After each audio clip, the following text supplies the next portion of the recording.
और फिर यहाँ आऊं और यहाँ पे 10 युवाओं को कहूं, या बेटा इधर आओ, वो ऊपर आए, मैं कहूं क्या करते हो भैया, हम मोबाइल टेलीफोन अलीगढ़ में। भाषण सुनना है? देखो, लंबा भाषण नहीं दूंगी क्योंकि भाई हैं, भाई बोलेंगे। सीधी सी एक बात है, आपकी आज की परिस्थिति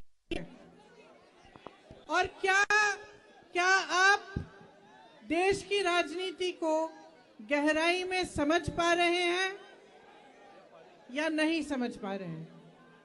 मोटी मोटी बात यह है, आज जो परिस्थितियां हैं, अगर आप सोचें 2 साल पहले आई थी मैं, याद है आपको?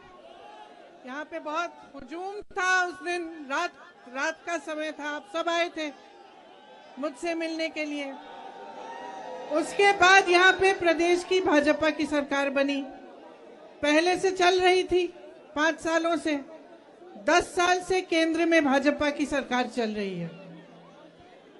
अब आप जब सरकार को देखते हैं कि 10 सालों से चल रही है और मीडिया के मेरे भाई बहन जो दिखाते हैं, तो आप देखते हैं कि कितने बड़े बड़े इवेंट हो रहे हैं।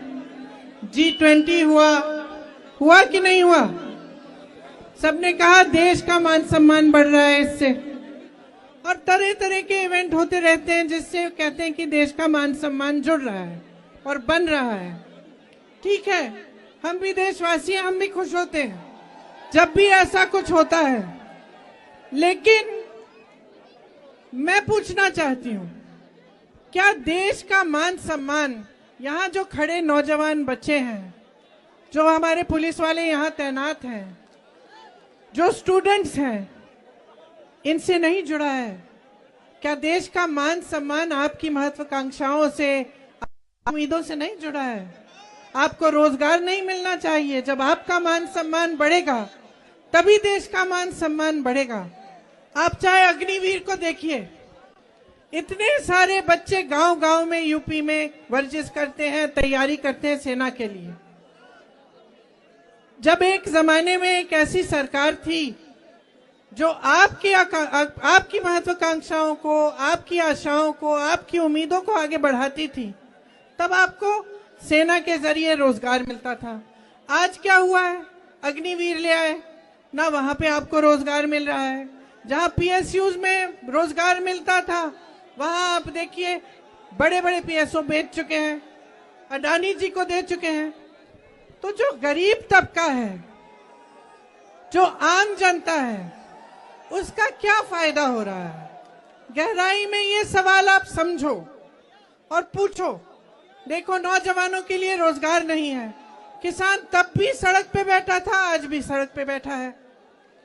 गन्ने का जो खरीद का दाम है, वो पिछले 8 सालों में 55 रुपए बढ़ा है, बस 55 रुपए। और आप बताओ, आप जब दुकान जाते हो सब्जी खरीदने, फल खरीदने, कुछ बनाना है घर पे, तो क्या होता है? आपको मिलता है? दाम कितने महंगे हो गए हैं, चाहे सरसों का तेल हो, चाहे गैस हो, चाहे सब्जी, टमाटर, आलू, कुछ भी हो। लेकिन जब आपकी बारी आती है तो आपका फायदा नहीं होता। चुनाव आने लगता है तो आपके लिए कह देते हैं, लो एक बोरा राशन ले लो। तो जब तक आप गहराई में ये बात समझेंगे नहीं कि सरकार का कर्तव्य आपके लिए काम करने का कर्तव्य है, आपको रोजगार दिलवाने का, आपको मजबूत बनाने का, आपको शिक्षा के मौके दिलवाने का, जब तक आप इस बात को समझेंगे नहीं, तब तक बदलाव नहीं आने वाला। तो मैं सिर्फ आपसे ही कहना चाहती हूं कि अपनी भलाई देखो, अपने जीवन में आपका क्या अनुभव है उसको समझो, और गहराई से समझो कि आज की राजनीति आपको गुमराह कर रही है। अब भैया बोलेंगे, ज्यादा लंबा नहीं बोलना चाहती मैं, लेकिन मैं आपसे ये उम्मीद जरूर रखती हूँ कि आप सोच समझ के आगे चलेंगे, अपने भविष्य के लिए अपना वोट देंगे।